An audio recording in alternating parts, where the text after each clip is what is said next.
Shalom, bien-aimés dans le Seigneur, nous sommes dans la joie de nous retrouver ce mercredi 14 juin 2023 pour une nouvelle méditation et nous vous saluons au nom de notre Seigneur et Sauveur Jésus-Christ. Nous allons lire un texte dans la lettre de Paul aux Romains. Romains chapitre 5 verset 8 et nous lirons dans deux versions. Dans lui second il est écrit « Mais Dieu prouve son amour envers nous en ce que lorsque nous étions encore des pécheurs, Christ est mort pour nous. » Parole de vie 2017 nous dit « Mais voici comment Dieu a prouvé son amour pour nous.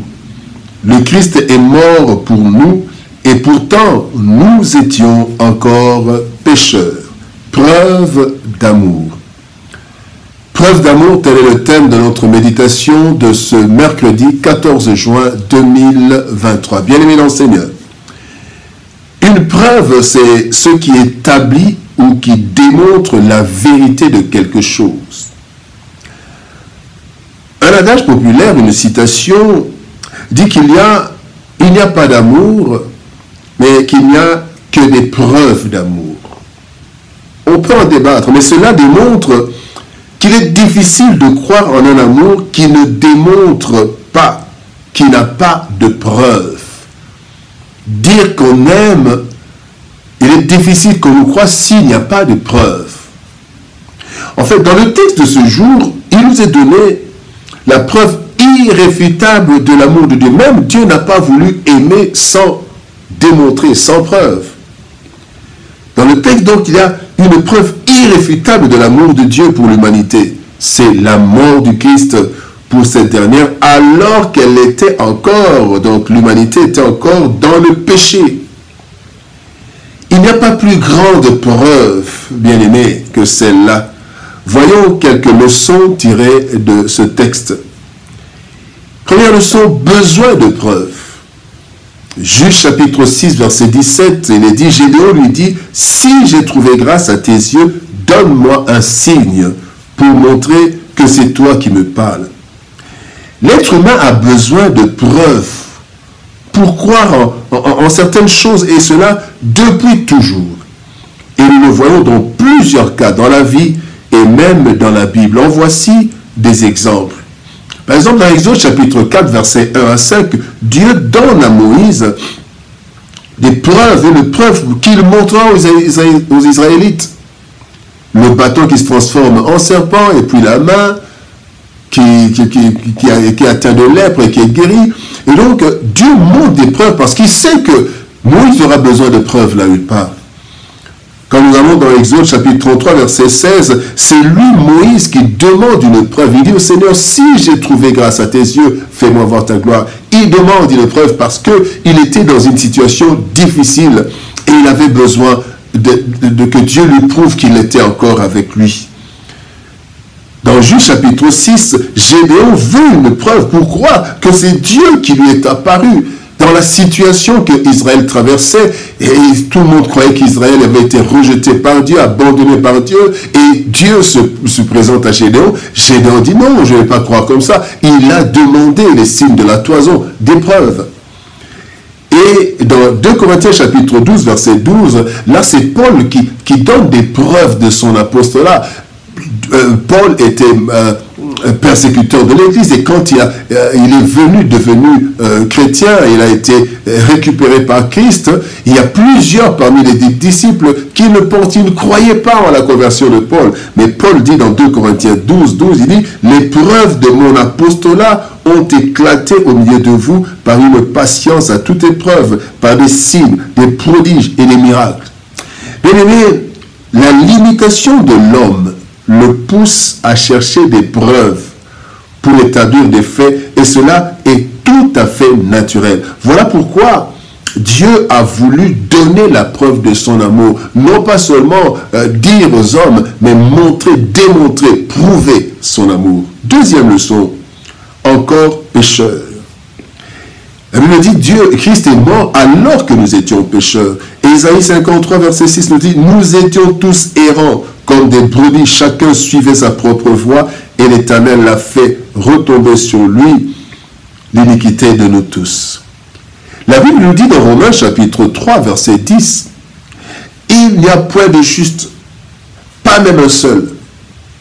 Cela est une réalité lorsque nous examinons notre propre vie d'une façon consciente, d'une façon sérieuse, honnête, et quand nous voyons aussi notre environnement corrompu, rempli de maux.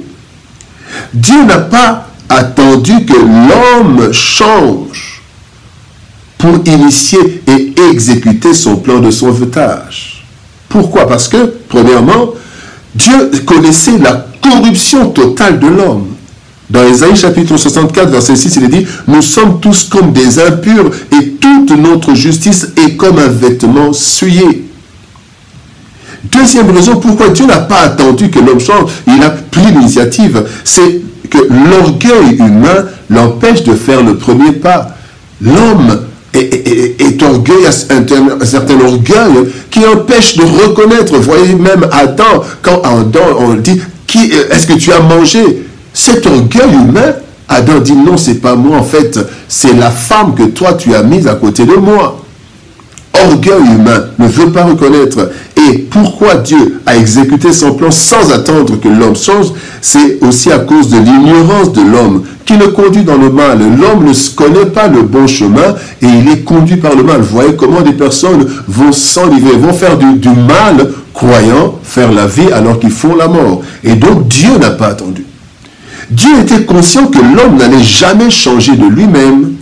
C'est ainsi qu'il nous a aimés le premier. Voilà pourquoi, même aujourd'hui, nous devons aller vers ceux qui rejettent le Seigneur et non les attendre. Pas attendre qu'ils changent, nous devons aller auprès de ceux qui ne veulent pas suivre le Seigneur, ceux qui se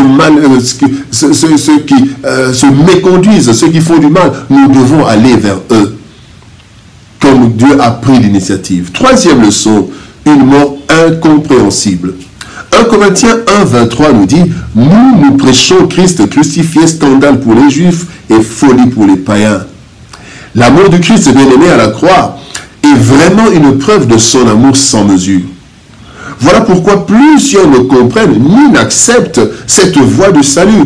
Voici 4 faits incompréhensibles. Premier fait, un innocent qui accepte la sentence de mort. Jean 10, verset 17-18, Christ dit « Ma vie, je la donne, on ne me l'ôte pas. » Comment un innocent accepte cette sentence? Deuxième fait incompréhensible, un sauveur maltraité pour ceux-là même qu'il vient sauver. Nous savons comment Christ a été maltraité. Et dans Matthieu 27, 31, il dit, après s'être ainsi moqué de lui, ils lui ôtèrent le manteau et lui remirent ses vêtements et l'emmenèrent pour le crucifier. Quatrième contraste, quatrième chose fait incompréhensible, le coupable gracié et l'innocent condamné. Nous avons été graciés, mais l'innocent Christ a été condamné. Quatrième fait, une mort qui donne la vie. Voilà pourquoi les gens ne comprennent pas. Une mort qui donne la vie, c'est parce que Christ est mort que nous avons la vie. Cette preuve est d'autant plus grande qu'elle est unique et inimitable, car personne n'a donné sa vie pour ceux qui ne méritent pas. Quelle autre preuve plus grande de l'amour de Dieu que la mort de Christ pour les pécheurs sans aucun mérite? Tel est le message que Dieu nous transmet par sa parole.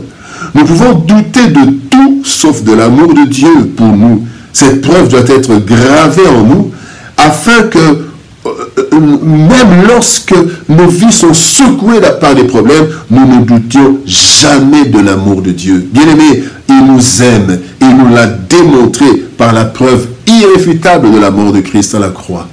Prions. Éternel Père de gloire, Dieu Tout-Puissant, merci pour ton amour et ta bonté. Toi qui n'as pas attendu que nous puissions changer de vie pour nous sauver. Merci pour cette initiative. Une mort, Seigneur, de gloire, incompréhensible. Quand un innocent meurt pour des pécheurs, pour les coupables. Seigneur, merci pour cette preuve irréfutable de ton amour pour nous. Et aide-nous, même quand, Seigneur de gloire, il y a des torrents, même quand il y a des vents dans nos vies, que nous sachions, Seigneur de gloire, que tu nous aimes et que tu interviendras certainement. Parce que quand nous étions pécheurs, tu es intervenu. À combien plus forte raison tu interviendras maintenant que nous sommes tes enfants. Bénis ta parole, bénis ton peuple, Seigneur ô éternel. Au nom de Jésus-Christ, notre Seigneur et Sauveur, nous avons ainsi prié. Amen. Bien-aimés dans le Seigneur, que Dieu nous bénisse. Shalom, au revoir. Et par la grâce de Dieu, nous nous retrouvons demain pour une nouvelle méditation. Shalom.